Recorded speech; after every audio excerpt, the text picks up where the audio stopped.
Hey guys, my name is Ray, and today's the day that I have a very, very, very depressing live stream for you guys. Now, before I even start, guys, I just want to give a shout out to everybody. Thank you for joining us live, and it is going to be very sad, as you guys could see down here, and you guys saw in the thumbnail. It is going to be a very, very sad stream today, and we get to talk about all this very depressing stuff. Now, uh, it's funny because I wanted to do this stream because this stream in specifically is, I think, one of the things that makes everybody like Game of Thrones is those sad moments, that emotion behind it. So I was really hyped to do this one. Before I start, let me give a shout out to everybody in the chat who's joining us. Let's see. From the very top that I see here, shout out to BBM, Chrissy of Oldstones, Bianca Funk, Johnny B Crazy. Let's see.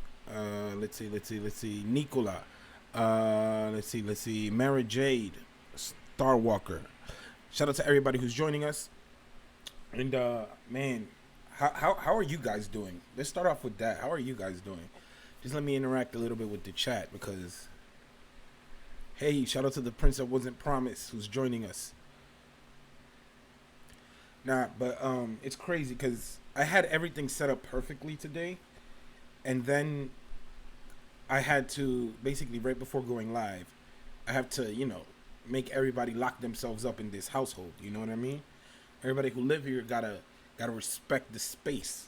So that's why it took a little bit longer to come on today, guys. But at least everybody's here joining us.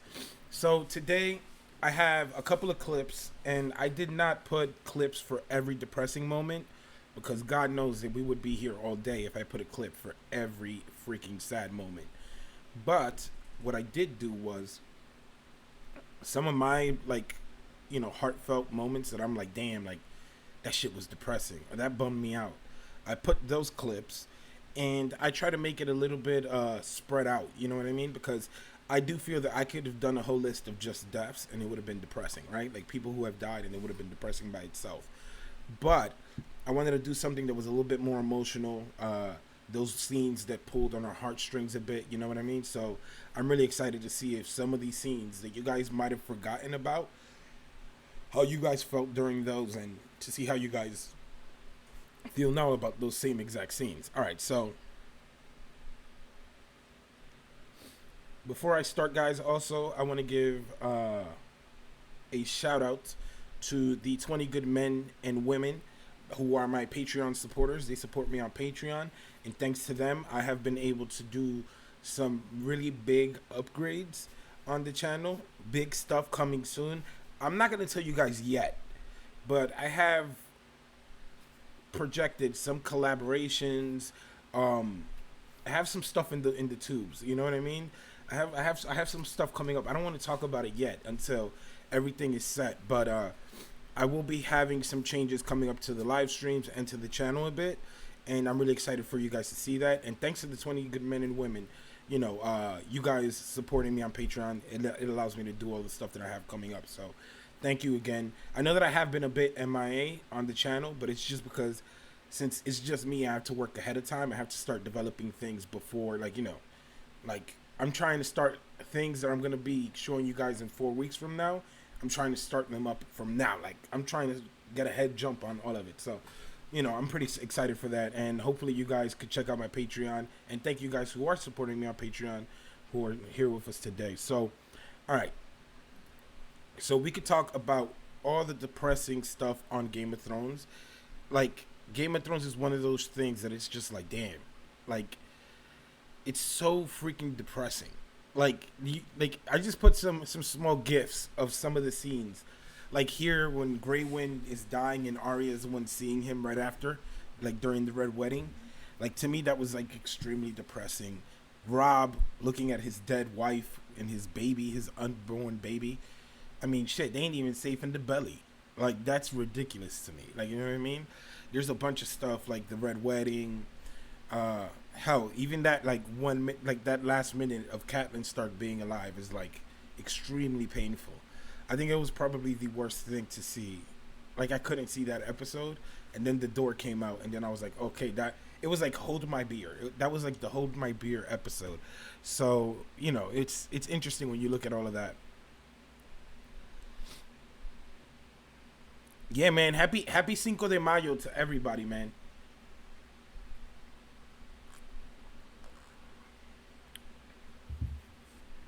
Happy Cinco de Mayo to everybody in the chat who's joining, and happy 6 or 7 de Mayo if you are watching it 2 days from now, or if where you're at it's not the 5th anymore. So let me see. Nicola says, Rayz, why Ned, Rob, and Kat didn't think before they do anything? I mean, it is one of those like lifelong questions, right? Like you will forever be in your mind like, yo, why didn't they think? They never thought anything through.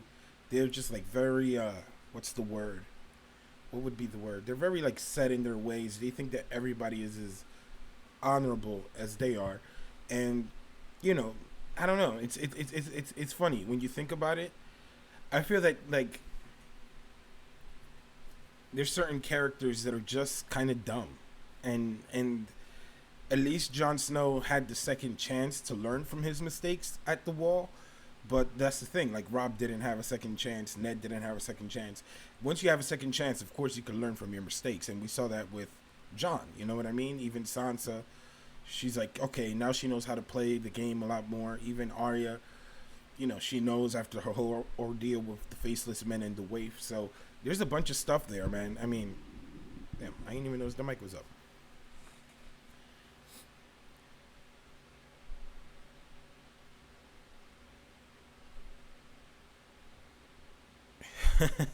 BBM says, you know you're a nerd if you're celebrating Revenge of the 5th instead of Cinco de Mayo. I mean, that should be a holiday too. It's crazy how much of a thing that is. May the 4th be with you. Like May 4th, I knew that it was like Star Wars Celebration Day or whatever, but I did not know that it was like a thing.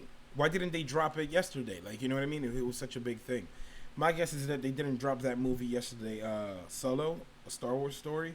They didn't drop it yesterday because they might want to, well, how can I say? They might want to, you know, let that, get the promo from the celebration to promote Solo. Or, you know, probably release some clips or something extra because it's so weird. If it falls on a Friday, your, like, big celebration in the year, why not drop it that same Friday? So my guess is that they're doing that. They're using that day to promote, or the weekend to promote everything.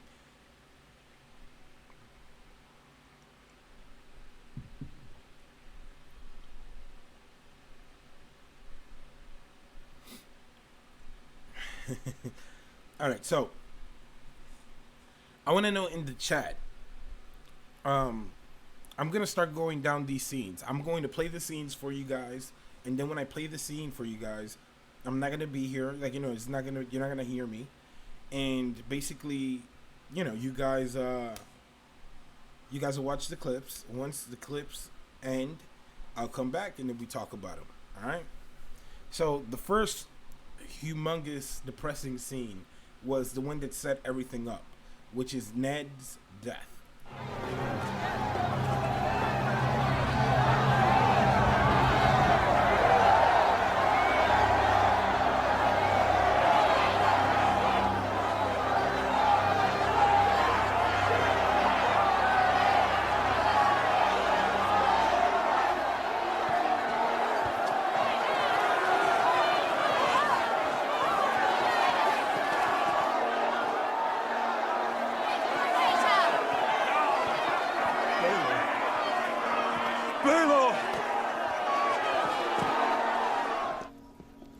I am Eddard Stark, Lord of Winterfell, and Hand of the King.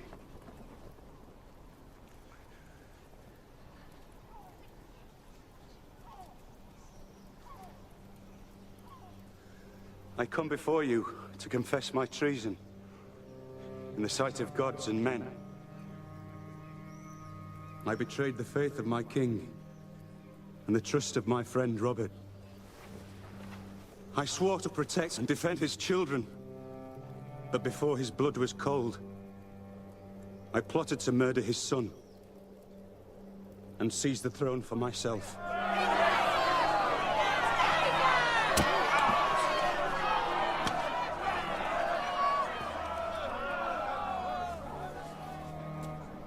Let the High Septon and Baelor the Blessed bear witness to what I say. Joffrey Baratheon is the one true heir to the Iron Throne. By the grace of all the gods, Lord of the Seven Kingdoms, and Protector of the Realm.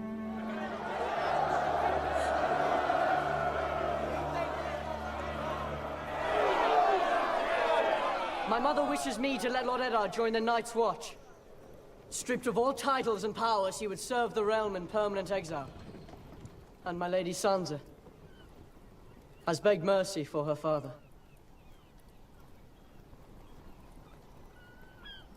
But they've the soft hearts of women. So long as I am your king, treason shall never go unpunished.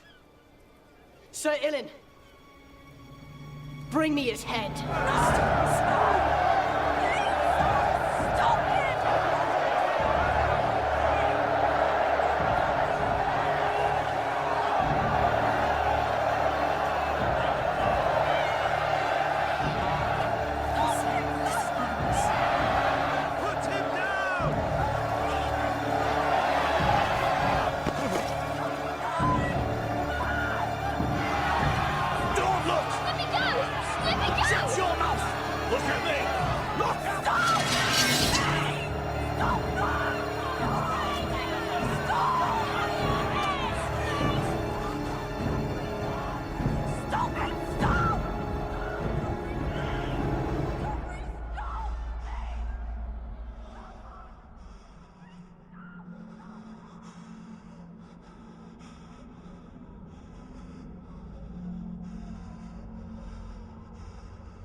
Now, I ain't gonna lie, it's depressing as hell watching that. I don't know. In my head, it was a better idea doing this stream, just revisiting these depressing moments. But when you really look at it and you look at the story and how everything was unfolding in this scene, it's so freaking sad, man. I mean, you have the perspective of Sansa, you have Arya, hell, you even have Varys. Like, yo, don't do it. Like, yo, don't do it, bro. Like, yo, like chill. You know when you have that friend that thinks that you bugging out or you're kind of overreacting. He's like, yo, chill. Like, yo, you wildin'. That's what basically happened there. Everybody's, yo, Joffrey, you wildin', and nobody could control the little fucker. And look at what happened. Poor old Ned lost his head. That rhymed. That wasn't the intention, but it rhymed. But I mean, to me, there's so many layers like of insult and hurt. I mean, they cut his head off with his own sword, for Christ's sake. Like, you know what I mean? That's like super insulting to me. You know what I mean? Then you have Sansa there begging for his life. And then he's like, oh, my mother and Sansa are women. And I'm like, oh man, he went the DJ Khaled route. Like, you know what I mean? There's just so much shit in that one scene. And then like, you see poor Arya and you know, you gotta love Ned, because Ned, till his last moment, was all about his family. Like, as soon as he saw Arya at the statue, he was like, Baelor, to get this dude to go help his daughter. And it was just a depressing scene, man. And it's crazy, because I remember watching that one scene, and I remember saying, yo, there's no chance in hell that they're gonna kill this dude. Not a chance in hell that they'll kill him. And guess what? Swoop the sword, and I'm telling you, it was, to me, that was like one of the craziest things I've ever seen on TV. Like, maybe if not the crazy, because it kind of set the tone for everything, right? Like, after that, you never believe that they would, no other, like, me personally, like, after Game of Thrones, I'm a bit of a cynic. Like, I do believe that now in other shows, people are trying to embody that Game of Thrones feel of shows. Like, you know what I mean? They want to, that feeling of watching Game of Thrones, that everybody could die. I feel that a lot of TV shows want to do that, but they just don't got that swag. They don't got that power. They don't got that George R.R. Martin skill when it comes to writing. So, I mean, I find it depressing as fuck. But I want to see what you guys say in the chat. So let me know, what do you guys think about Ned dying?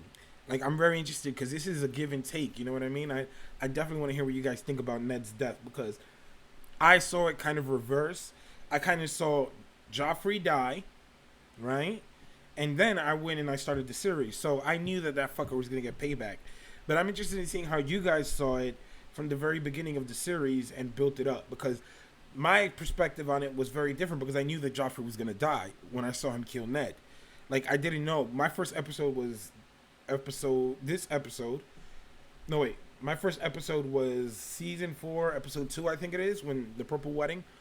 So basically, that was my first episode. Then I started the series. So I have a very different perspective, I know, from a bunch of you guys. So I'm very interested in seeing what you guys think. All right, let me start reading some of these comments. Yeah, the Prince was prominent. He went the DJ Khaled route. If any of you do not know what I'm talking about, look up why DJ Khaled was trending yesterday. Jesus Christ. DJ Khaled. Let's see. Linda Guerrero says, I like the depressing moments in Game of Thrones because they're real, not happy endings. I mean, I don't even think that it's happy endings. I just think that it's crazy how Ned died as he lived, right? He was a man of family, a man of honor. And throughout the whole thing, it's crazy. Like, when he's there, you see him bite his tongue. He's like he's struggling to say that he committed treason and that Joffrey is like the rightful heir. He's struggling because he can't. But then he looks at Sansa and he knows that Arya's around. And he's like, yo, I have to do this. Like, I don't care what happens to me, but my children have to be safe. And you know, it was, he did a lot of stupid shit leading up to this. He was very gullible compared to other people in Game of Thrones. But at the end of the day, he died how he lived, you know, honorable and a good man, you know what I mean? So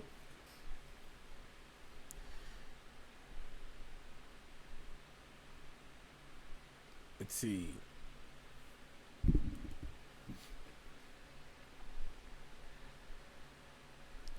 Bianca Funk says, I really didn't think he was going to die. It was before I started reading the books. I didn't think he was going to die either. And especially because Sean Bean was like one of the only actors that I actually knew prior to the Game of Thrones. Like Sean Bean, Lena Headey. I've seen Peter Dinklage before. Who else? I don't think I've seen anybody else on Game of Thrones before seeing Game of Thrones besides those.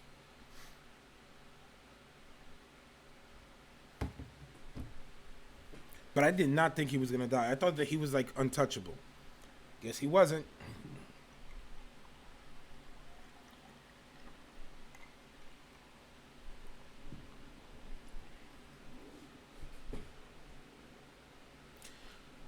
Nicola says, Ned was manipulated by Pycelle, as many before him. He was manipulated by Pycelle, but he was manipulated by Littlefinger. He was manipulated by everybody. Everybody who would manipulate Ned. Like, he was like the manipulation target practice. He was like, yo, you got a blade, it's dull, come sharpen it here with Ned Stark. Like, that's how gullible he was. I mean, Littlefinger said, don't trust me. And then he even says it right before he betrays him. I told you not to trust me. I mean, you can't be as clear as Littlefinger was with all of that. Claire Gray says, I thought Arya and Nymeria meeting briefly was poignant and sad. I mean, I do believe that there are a ton of moments in Game of Thrones that are extremely depressing. Like, extremely. Like you see them and you're like, damn, my heart breaks for this character. But to me, there's certain events that happen, like that one in particular. That one was sad, but to me it was also good because it kind of pushes Arya to the point of like realizing who she really is, right? Like, it's not just about Arya and the wolf doesn't want to go with her, or the wolf like left her behind. No, it's that's not you anymore. And I think that that's a direct reflection of Arya and Winterfell. You know what I mean? She's going to Winterfell and she's at Winterfell, yeah.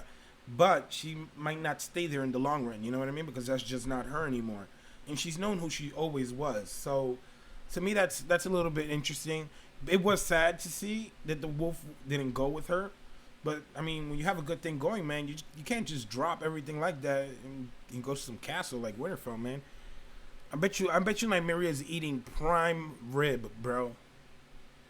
Prime rib stag. Let's see.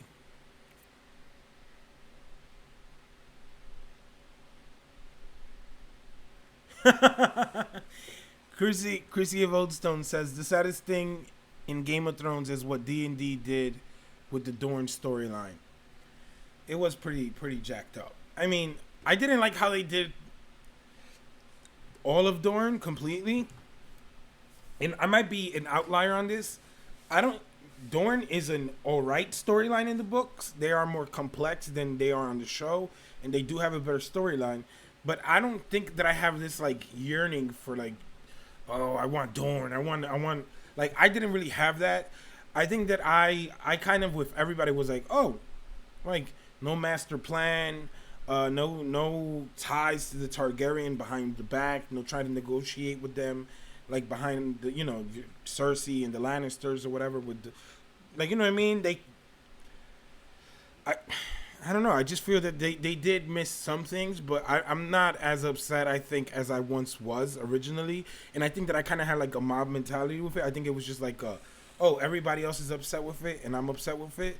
But truth be told, I don't think that I'm as upset as I once was. Like, I'm like, all right, whatever. Like, at least they killed it off and whatever.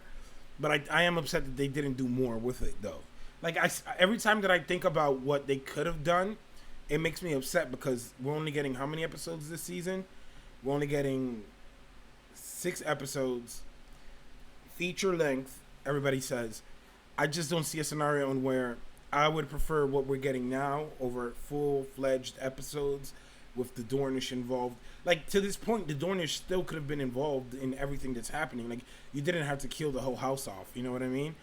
But it's weird.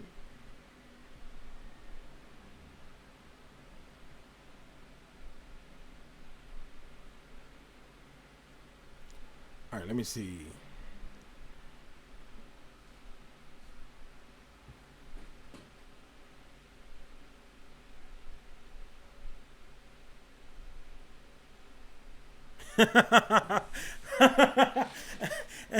Johnny Be Crazy says Ned is as sharp as a bowling ball. You guys know how sharp a bowling ball is, right? Not much at all. It's man, look at this. What you call it? Bowling balls are not sharp. Let's see. I gotta stop, like, you know what I mean? Let's see. Half blind people.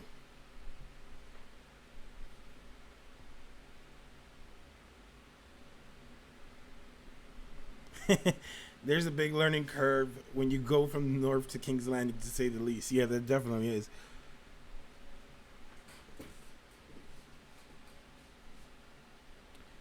Littlefinger said, quick temper, slow mind, fits the Starks perfectly. Yeah, definitely. I mean, the Starks is like one of those things that it's like everybody knows what they're going to do. They're so predictable. And when you're predictable, you're very easy to counteract. Like, you know what I mean? Whatever you do, you're very easy to sabotage.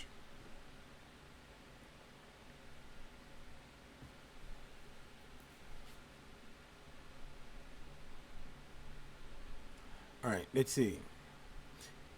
Exhausted 11 says, I hated Ned was beheaded in front of his daughters and shortly after Jon for the wall. Wonder how the show would have gone if Ned told Jon the truth about his parents before he was killed. I'm guessing that's what you're saying. I mean, with Jon, it's one of those things that it's like Jon Snow as a character, and especially on the show, there's something that like guides Jon Snow, right? Like something is protecting Jon Snow. Jon Snow very much is being pushed in a direction to fill a certain role. So I would think that if something would like if Jon were to know of his parentage, he would have probably stayed at the wall. I don't really think he would have left the wall, even if he learned. Like, if he would have been a sworn brother of the Night's Watch, I think he would have kept his vow. Just because that's what he did. He made the vow. But, I don't know. Like, I don't know if it would have changed much. Like, because he still would have to be released from the vows. And he would either probably be killed anyways along the way. And someone would have to bring him back.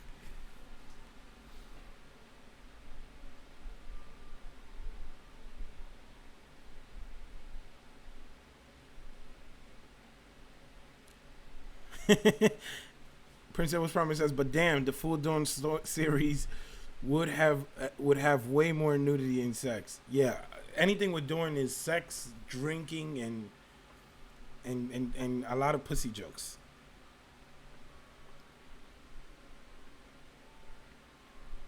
Angelina Ahai says, one of the saddest things was seeing Khal Drogo laying as a vegetable after he was such a strong and vital warrior. I mean, yeah, definitely. Like, to me, that's one of those things, right? It's like, to me, what makes, it's weird, right? Because what makes a sad scene, right? To me, when you have a character and something sad happens to the character, it's one thing, right? But when you see other characters sympathize with that character, to me that takes it to a whole other level, right? Or when you see like a character kind of feed off to what energy that one character is giving off, and we'll see examples of it later, like this one, for example. I'm gonna put this scene right here. It's basically two scenes from the fallout of Ned dying. Like after Ned is killed, to me these two scenes are very sad. I want to know what you guys think. Let me know in the chat as it's happening. Then when I come back, I'll read your comments and we'll go over it. All right? So these two scenes, let me know what you guys think. Because it's hella sad.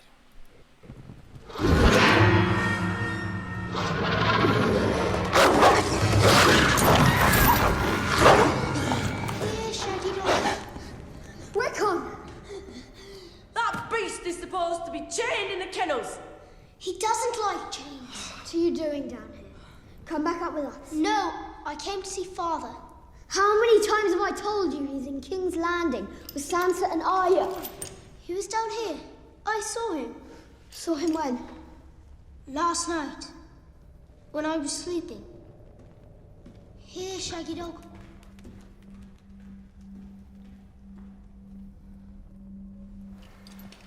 You both miss him. It's only natural he should be in your thoughts and dreams. But that doesn't mean that... Brian.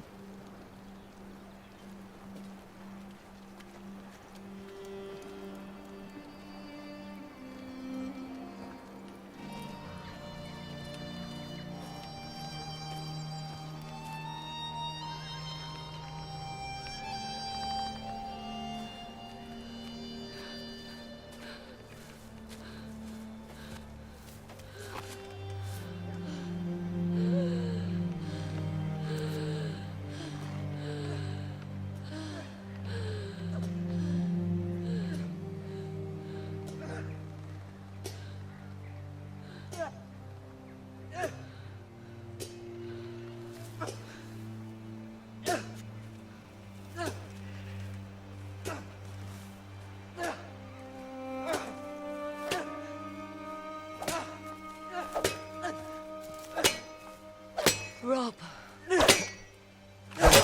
Rob. Rob!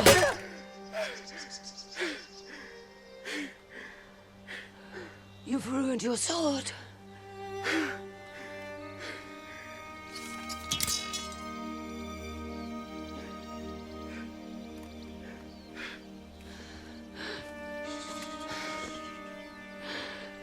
I'll kill them all. Every one of them. I'm gonna kill them all. My boy. They have your sisters. We have to get the girls back. And then we will kill them all.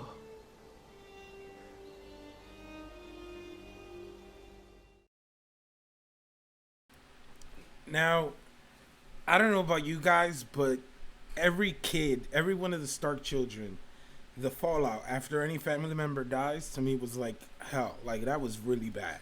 And one of the things that I really enjoy about the books is because, you know, we don't have a point of view from Rob. So to me, one of the things about the books that's always like so in the back of my head is, and they do a great job of showing you through Kat's point of view, right? Rob is a kid. Like, you know what I mean? He's good at what he's been doing and he's winning these battles, but he's, at the end of the day, he's still a child. Like, you know what I mean?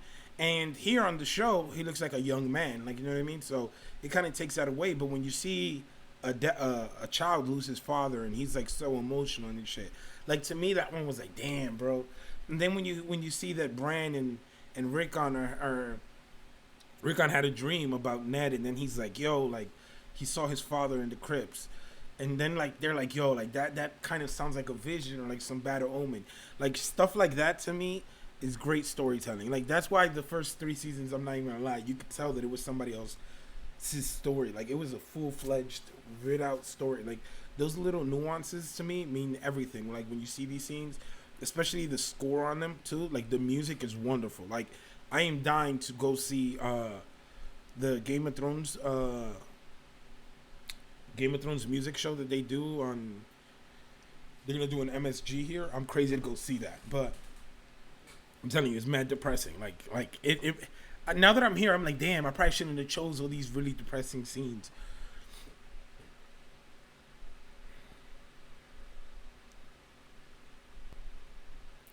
Let's see. All right, so let's see what you guys are saying in the chat. Visenya X says, I was so sad when Joffrey died. I really enjoyed his character. I mean, he is one of those characters that it's like, damn, I don't want you to go because I hate you so much and you push the story forward like that. But I think that they did a great job of replacing Joffrey with Ramsay. Like, Ramsay isn't that big of a deal in the books as he is in the... Like, here, he's a shot caller and he's more terrifying. Like, it's insane how good Eon... I always forget how to pronounce his name. Eon Round? I don't know. Dude who plays Ramsay, he did a great job playing him. And, like, all these scenes, like I was saying earlier, too, the music, the music score on these scenes is incredible. Like when I put these clips on editing software, some of them, you could, like, remove the music. And, yo, I'm telling you, these scenes are not the same without the music. Like, they are nothing without the music, too. Like, some of these are, like, you need that music, that score. It gives that extra, like, oomph behind it. Really dope.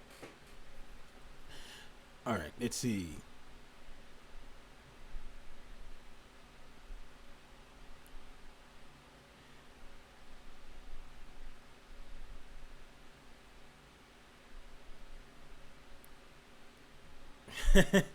Exhausted says, yeah, that was awful having to see the kids and then Catelyn's nasty face. We'll get to Catelyn later. Catelyn has a very sad scene later too. Like I felt bad for Catelyn once, you know what I mean? Like there was this one scene that I was like, damn, like that sucks. But I mean, like in all, I hate her because she didn't like Jon Snow and the way she treated Jon Snow. But she was like obsessed with her children. She like cared for her children so much that like it didn't allow her to see clear, you know what I mean? So let's see.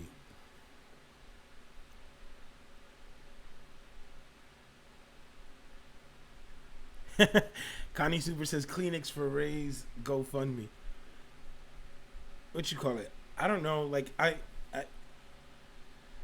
I want to go to the concert, but I wanted to do something like dope. Like I probably wanted to see if like people in here in New York who are subscribers or people whatever would want to go like as a group to go watch it, and then I could like vlog our way to Madison Square Garden and like maybe go to like a bar or something and then record it. To me, that would be awesome if we could do that. I just got to get like I just have to find out who exactly lives in New York and who would be willing. But if any of y'all living in New York would be willing to go see the MSG stop of the Game of Thrones experience thing, let me know. Let's see.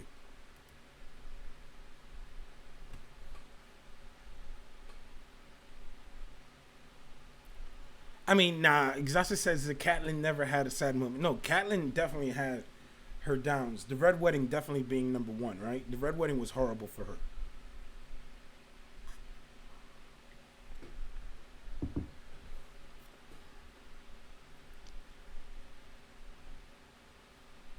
Hey, shout out to Samid San, Patty N, John Haymaker, and Tina Sarah, who are joining us. Clint Williams as well. Shout out to you. Thanks for joining us. So, like, I don't know, cause I have these scenes here, and I don't wanna like go through and burn them through them so fast. But, let's move on. It's funny because, Jesus Christ, I have like everything closed here, and you still heard that mad loud. Sorry for that. it's funny because the Starks are the most depressing characters in the show. When you start looking for scenes, a bunch of characters had sad scenes, like Davos losing his son, of course. All of Cersei's children dying could be viewed as they're sad for some people. You know what I mean? Not as much for me. I'm saving my 3 saddest scenes, like 3 of the scenes that depress me. Like 3 sad, like I see those scenes and I'm like, damn, like it still hurts. I'm saving like 3 of them and an honorable mention. So I'll let you know which one is the honorable mention, which one is like third, second. So I'm ranking these 4 scenes. So I'm only ranking 4 of them. All right. So next up, I have this scene right here.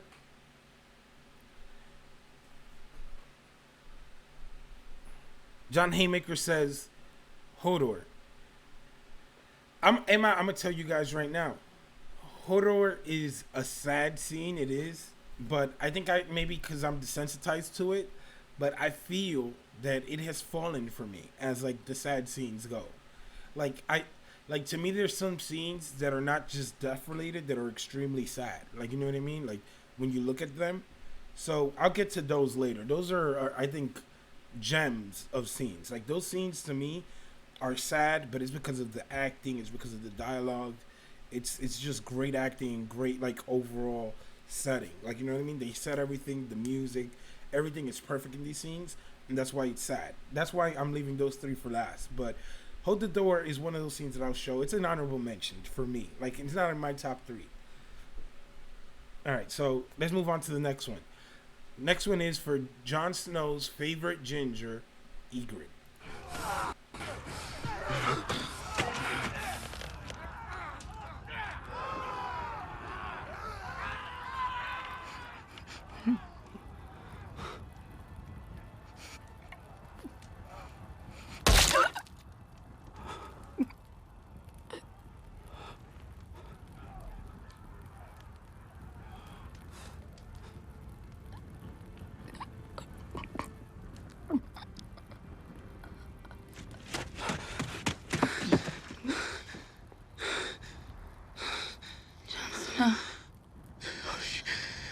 Don't talk.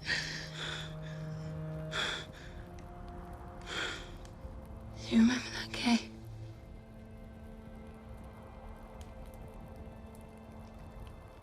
I should have stayed in that cave.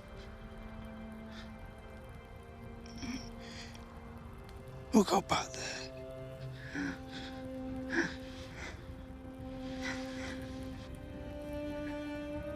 You know nothing, Jon Snow.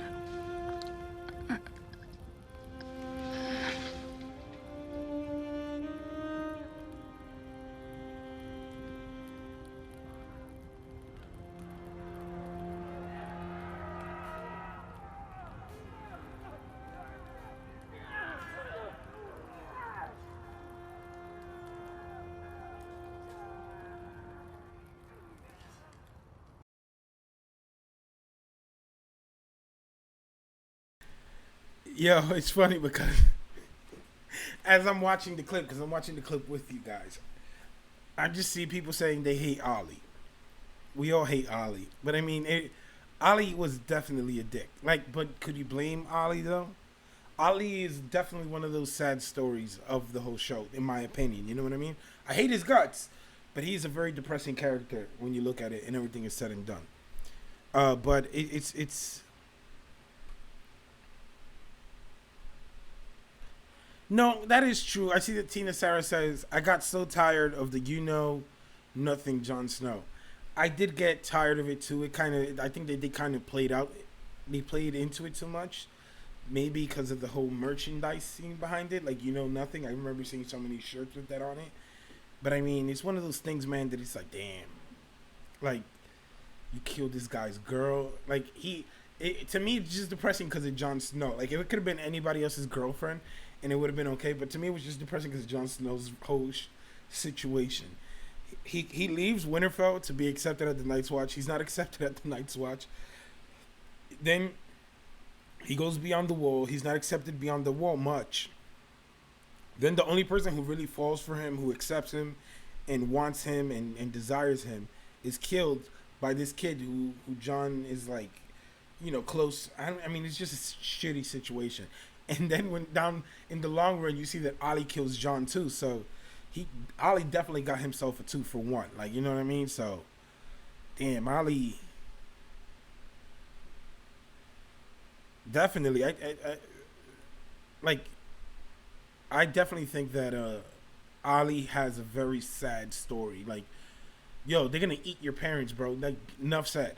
Like, yo, I remember people telling me, oh, they're gonna eat you. Something's gonna eat you or whatever. Like, I had an uncle. He used to be like, yo, oh, the dog is gonna eat you. And I'm like, yo, I'd be freaking the fuck out. I'm like, yo, like, oh shit, like this dog. So imagine if you see another person eating your parents or butchering your mother and father for meat. I mean, that would mess you up too, and you would be very salty around those people if someone did that to you. So I definitely understand Ali.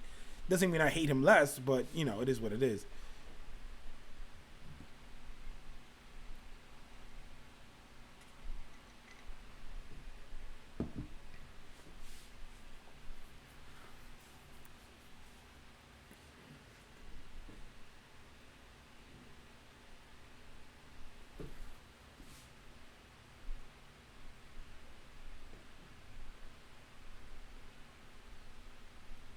All right, so that one was short. Let's see. Do any of you guys?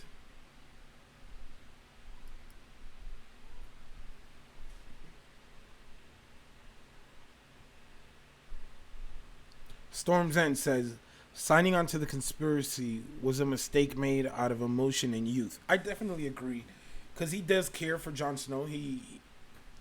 Jon Snow was teaching him, took him under his wing like a little brother. So it's one of those things that it's sad because of, the whole situation and whatnot. Because, how it went down, Jon being butchered and then, luckily being revived. But I honestly didn't think that Jon Snow was going to kill Ollie. But when it came to killing Ollie, I think that was like a clear-cut thing that Jon Snow had changed. And he brings it up so much because it definitely did change him. You know what I mean? So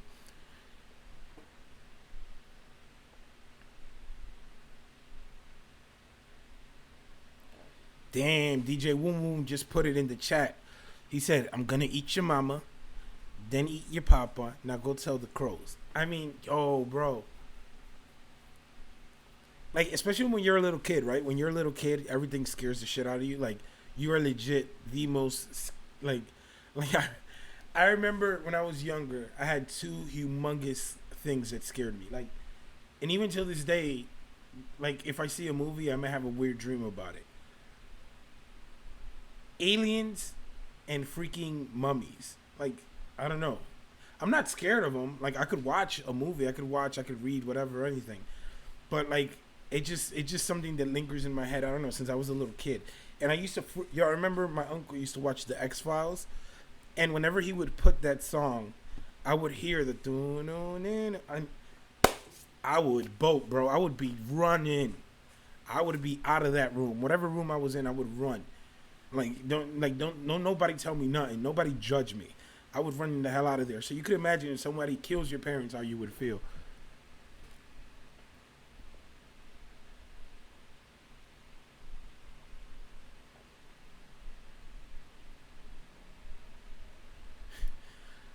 I mean, I would say that they did mess up a lot of storylines and they made people blame other characters, but Ali kind of had it coming to him, but I understand why he was how he was, you know what I mean? But he definitely had it coming to him, especially when he's like mean mugging Jon right before he's killed. He's like, ooh, if you give me a chance, I'll do it again. He giving him that stank face, like, you know what I mean? And I'm like, yo, like, why is this dude looking at like, Jon could have like forgave him, but Ollie's giving him the stank face. I'm like, yo, Jon gotta kill him. Like, you can't let that kid live. All right, so on to the next one. Like I said, I have three particular ones that I really want to show you guys because, again, to me, they are extremely depressing. They really bum me out. And I think that I should definitely put Hold the Door. What you call it? I'm just going to show you the next clip, of course. Hold the Door. Hold the door!